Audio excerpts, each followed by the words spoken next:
Nilikuwa naongea na rafiki yangu mmoja mtani tu, yuko Uganda.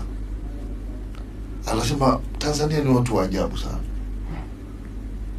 Yaani eti rais anakufa, wako tu fresh, alafu wanampa anayefuata kawaida tu, na anayefuata mwanamke wala hakuna shida, anaendelea kuongoza wala huoni shida, wanataka kumuongeza tena wala hakuna shida.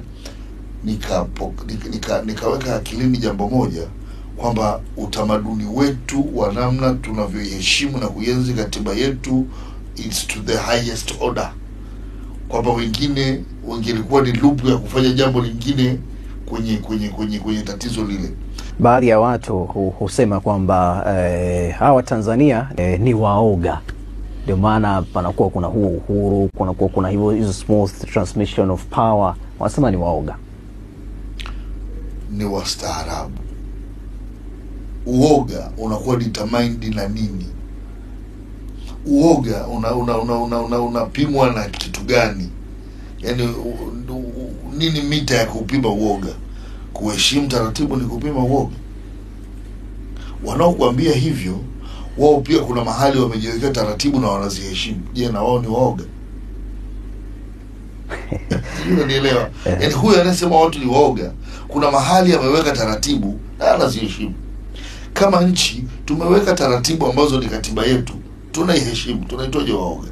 Kwa mfano, tufanye demonstration in peace, tukiandamana kwa amani, ni uoga?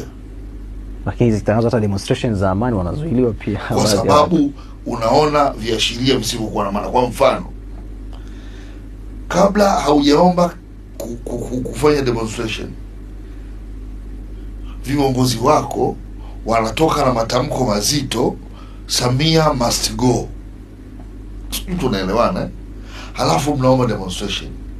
Unaposema rais aliyeko madarakani must go, wakati unafahamu nchi yetu mabadiliko ya urais ni kwa mujibu wa katiba and not otherwise, must go kwenye katiba ipi? Kwenye uchaguzi upi? Muda wa uchaguzi hujafika. Unadhani taifa ni ghetto? Must go, tunataka kuandamana kesho, alafu unadhani kabisa vyombo vya ulinzi na usalama vinakwambia uende mbele? Who are you? Sawa sawa?